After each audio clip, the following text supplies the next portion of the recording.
Hi friends, പുതിയൊരു വീഡിയോയിലേക്ക് സ്വാഗതം. ഇന്നത്തെ വീഡിയോയിൽ നമ്മൾ ചർച്ച ചെയ്യുന്നത് ഒരുപാട് ന്യൂ യൂട്യൂബേഴ്സ് ചോദിച്ച ഒരു സംശയത്തിനുള്ള ഉത്തരമാണ്. അവരവരുടെ യൂട്യൂബ് ചാനൽ ഓപ്പൺ ചെയ്യുമ്പോൾ YT സ്റ്റുഡിയോ ഓപ്പൺ ചെയ്യുമ്പോൾ ഇതുപോലെ ഈ ഒരു ഭാഗത്ത് ഗ്രീൻ സിഗ്നൽ കാണിക്കാറുണ്ട്. ഗ്രീൻ സിഗ്നൽ മീൻസ് അവർക്ക് ഒരു ഗ്രോത്ത് ചാനലിൽ കാണിക്കുന്നുണ്ട്. പക്ഷേ സബ്സ്ക്രൈബും അതുപോലെ ചാനലിൻ്റെ വാച്ച് ടൈമൊന്നും വല്ലാതെ കൂടുന്നില്ല. പക്ഷേ എപ്പോഴും ഗ്രീൻ തന്നെയാണ് വരാറുള്ളത് എന്ന് ഒരു സംശയം ചോദിച്ചിട്ടുണ്ടായിരുന്നു. എനിക്ക് തോന്നുന്നു ഒരുപാട് ക്രിയേറ്റേഴ്സിന് ഈ ഒരു സംശയമുണ്ട്. കാരണം അവരൊക്കെ ധരിച്ചു വെച്ചിട്ടുള്ളത് ഈ ഒരു ഗ്രോത്തിങ് സ്റ്റേജ് കാണുമ്പോൾ നമ്മൾ യൂട്യൂബിൽ മറ്റുള്ള ചാനലുമായിട്ട് കമ്പയർ ചെയ്യുമ്പോൾ നല്ല ഗ്രോത്തിങ്ങിലാണ് എന്ന് പലരും തെറ്റിദ്ധരിച്ചിട്ടുണ്ട് എന്ന് തോന്നുന്നു. അപ്പോൾ ഇതിൻ്റെ യഥാർത്ഥ വസ്തുത ഇതെങ്ങനെയാണ് റാങ്കിങ് കാൽക്കുലേറ്റ് ചെയ്യുന്നത് എന്നുള്ളതാണ് ഈ ഒരു വീഡിയോയിലൂടെ നമ്മൾ പറയുന്നത്. അപ്പോൾ ഇവിടെ നമ്മൾ മനസ്സിലാക്കേണ്ടത്, നമ്മൾ സാധാരണ YT സ്റ്റുഡിയോ ഓപ്പൺ ചെയ്യുമ്പോൾ നമ്മൾ അവസാനം അപ്ലോഡ് ചെയ്ത വീഡിയോ ഇങ്ങനെ നമുക്ക് കാണാം. അപ്പോൾ ഇവിടെ നമുക്ക് റാങ്കിങ് ബൈ വ്യൂസ് എന്ന് കാണാം. അപ്പോൾ ഇവിടെ പലർക്കും 1 വരാറുണ്ട്, 2 വരാറുണ്ട്, 3 ഒക്കെ വരാറുണ്ട്. അപ്പോൾ സ്വാഭാവികമായിട്ടും 1 വന്നു കഴിഞ്ഞാൽ നമുക്ക് നല്ല വ്യൂസ് വരേണ്ടതാണ്. കാരണം ഫസ്റ്റ് റാങ്കിങ് കിട്ടിയിട്ടുണ്ട് എന്നാണ് പലരും ചിന്തിക്കുന്നത്. അപ്പോൾ ഇവിടെ ഇപ്പോൾ എനിക്ക് വന്നിട്ടുള്ളത് 8ാമത്തെ റാങ്കിങ് ആണ്. അതുകൊണ്ട് തന്നെ വ്യൂസ് കുറവുണ്ട്. അപ്പോൾ സ്വാഭാവികമായിട്ടും നിങ്ങളുടെ ഒരു ചിന്തയിൽ അപ്പോൾ ഞാൻ ഓക്കെയാണ്, കാരണം 8ാമത്തെ റാങ്കിങ് അല്ലേ കിട്ടിയിട്ടുള്ളൂ, അപ്പോൾ വ്യൂസ് കുറവാണ്. നേരെ മറിച്ച് ഇവിടെ 1 ആയിരുന്നെങ്കിൽ നല്ല പെർഫോമൻസ് കാഴ്ചവെച്ചിരുന്നേനെന്നാണ് നമ്മൾ ചിന്തിക്കേണ്ടത്. അപ്പോൾ ഞാനിവിടെ റാങ്കിങ് ബൈ വ്യൂസ് എന്നുള്ളത് എടുത്തിട്ടുണ്ട്. ഇവിടെ നമുക്ക് കാണാം ഫസ്റ്റ് 23 hours and 45 minutes, അതായത് 24 hours-ന് ഒരു 15 മിനിറ്റ് കുറവ്, 24 hours തന്നെ കണക്കാക്കാം.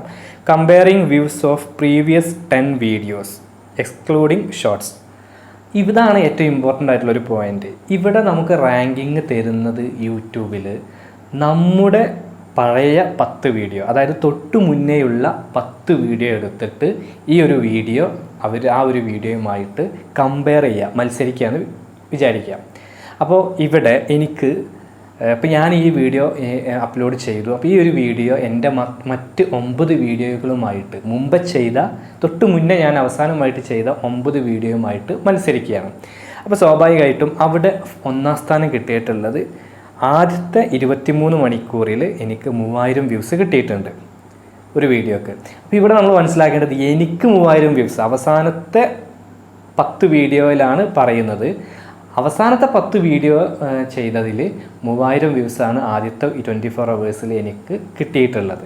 അപ്പോൾ അതാണ് 1ാം സ്ഥാനം. അപ്പോൾ സ്വാഭാവികമായിട്ടും എനിക്ക് 24 hours, ഞാൻ നാളെ ഒരു വീഡിയോ ചെയ്തു, അതിൽ 3100 വ്യൂസ് വന്നു കഴിഞ്ഞാൽ അത് ആദ്യത്തെ റാങ്കിങ് ആണ്. അപ്പോൾ ആദ്യത്തെ റാങ്കിങ് എന്ന് പറഞ്ഞാൽ 1ാമത്തെ റാങ്കിങ്ങിൽ കാണിക്കും. പക്ഷേ അപ്പോൾ ഞാൻ ചിന്തിക്കൽ എനിക്കിവിടെ 1ാമത്തെ റാങ്കിങ്ങിലായി, എല്ലാം പച്ച കത്തി ഒക്കെ മുകളിലോട്ടായിരിക്കും, അപ്പോൾ എനിക്ക് നല്ല വ്യൂസ് കിട്ടും എന്ന് ഞാൻ തെറ്റിദ്ധരിക്കരുത്. കാരണം എൻ്റെ പഴയ വീഡിയോയുമായിട്ട് കമ്പയർ ചെയ്യണത്. പക്ഷെ അതേ സമയത്ത് 23 hours കൊണ്ട് ലക്ഷങ്ങൾ കിട്ടുന്ന ചാനലുണ്ടാവും. അവരുമായിട്ട് കമ്പയർ ചെയ്യുമ്പോൾ ഞാൻ ഒരുപാട് പിറകിലാണ്. എൻ്റെ മറ്റ് വീഡിയോയുമായിട്ട് കമ്പയർ ചെയ്യുമ്പോഴാണ് ഇത് ഗ്രീൻ ആകുന്നത്, ഫസ്റ്റ് റാങ്കിങ്ങിൽ വരുന്നത്. ഇനി ഇത് തന്നെ ഞാൻ ചാനൽ തുടങ്ങിയ സമയത്ത് നിങ്ങളൊന്ന് ആലോചിച്ച് നോക്കുക. ഞാൻ ഫസ്റ്റ് ഒരു 10 വീഡിയോ ചെയ്തിട്ടുണ്ട്. ആ 10 വീഡിയോ ചെയ്തതിൽ എനിക്ക് ആദ്യം കിട്ടിയ 10 വ്യൂസും 20 വ്യൂസൊക്കെ ആയിരിക്കും. 20 വ്യൂസ് എന്ന് നിങ്ങൾ കണക്കാക്കാം.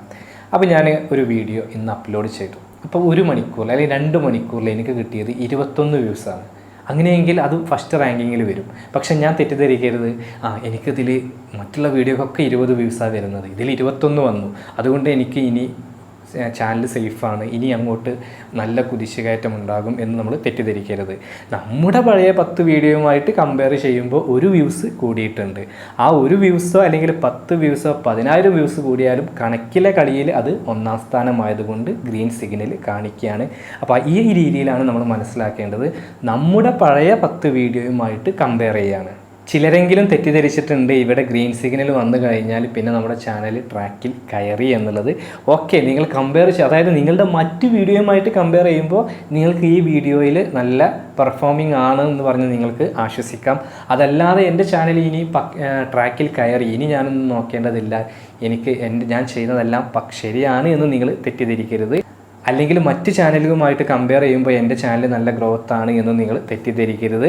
ഇതാണ് ഇതിവിടെ ഇമ്പോർട്ടൻ്റ് ആയിട്ട് നിങ്ങൾ മനസ്സിലാക്കേണ്ട കാര്യം.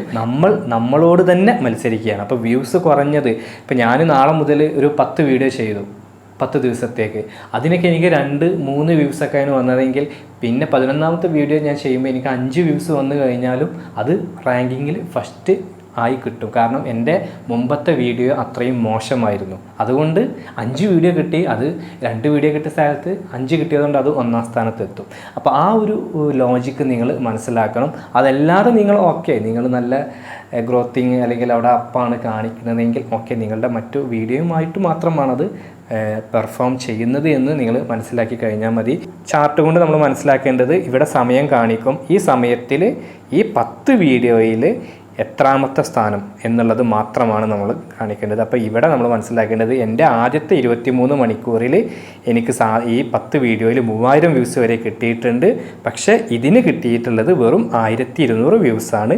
അതുകൊണ്ട് എൻ്റെ പഴയ എല്ലാ വീഡിയോയുമായിട്ട് കമ്പയർ ചെയ്യുമ്പോൾ അത് കുറവാണ് എന്ന് ഞാൻ മനസ്സിലാക്കണം. ഇത് നിങ്ങളുടെ ചാനലിൽ നിങ്ങളും മനസ്സിലാക്കണം. പിന്നെ അതുപോലെ വ്യൂസൊക്കെ കമ്പയർ ചെയ്യുമ്പോൾ നിങ്ങൾക്ക് കിട്ടും അതിൻ്റെ ഒരു ഗ്രാഫ്. സാധാരണ നമുക്ക് കിട്ടുന്ന വ്യൂസ് എന്ന് പറയുന്നത് ഈ ഒരു ഗ്രാഫാണ്. ഇവിടെ കളറിൽ കാണിക്കുന്നതാണ് ഈ ഒരു വീഡിയോക്ക് വന്ന വ്യൂസ്. അതുപോലെ എല്ലാതും ഇപ്പോൾ ഈ CTRും കാര്യങ്ങളൊക്കെ നമുക്ക് ഇതുപോലെ കാണാൻ കഴിയും. അപ്പോൾ നമ്മൾ നമ്മുടെ വീഡിയോയുമായിട്ട് തന്നെയാണ് ഇവിടെ മത്സരിച്ചിട്ട് കാണിക്കുന്നത്, അതല്ലാതെ മറ്റ് ചാനലുമായിട്ടല്ല. ഇപ്പോൾ സ്വാഭാവികമായിട്ടും ന്യൂ യൂട്യൂബേഴ്സിന് സംശയം ഉണ്ടായിരിക്കും, ഇതെങ്ങനെ നമുക്ക് ഇൻക്രീസ് ചെയ്യാൻ പറ്റും, ഞങ്ങളുടെ ചാനൽ റീച്ചാക്കി എടുക്കാൻ പറ്റും എന്നുള്ളത്. അപ്പോൾ ഇവിടെ തന്നെ ഉണ്ട് അതിൻ്റെ ഉത്തരം, CTRും അതുപോലെ ഓഡിയൻസ് റിട്ടൻഷനൊക്കെ. നെക്സ്റ്റ് വീഡിയോയിൽ നമ്മൾ CTRനെ കുറിച്ചും അതുപോലെ ഓഡിയൻസ് റിട്ടൻഷനെ കുറിച്ചാണ് പറയുന്നത്. അപ്പോൾ ഈ ഒരു വീഡിയോ നിങ്ങൾക്ക് ഉപകാരപ്പെട്ടു എന്ന് കരുതുന്നു. അങ്ങനെ ഉപകാരപ്പെട്ടുവെങ്കിൽ തീർച്ചയായിട്ടും നിങ്ങൾ ലൈക്ക് ചെയ്യുക. നിങ്ങളുടെ അഭിപ്രായങ്ങളും നിർദ്ദേശങ്ങളൊക്കെ താഴെ കമൻറ്റ് ബോക്സിൽ രേഖപ്പെടുത്തുക. മാത്രമല്ല നിങ്ങൾ ആദ്യമായിട്ടാണ് ഈ ചാനൽ കാണുന്നതെങ്കിൽ ചാനൽ ഒന്ന് സബ്സ്ക്രൈബ് ചെയ്യുക, കൂടാതെ ബെൽ ബട്ടൺ കൂടി അമർത്തുക. അപ്പോൾ മറ്റൊരു യൂസ്ഫുൾ ആയിട്ടുള്ള യൂട്യൂബ് ടിപ്സുമായിട്ട് നമുക്ക് വീണ്ടും കാണാം. അതുവരെ ബൈ.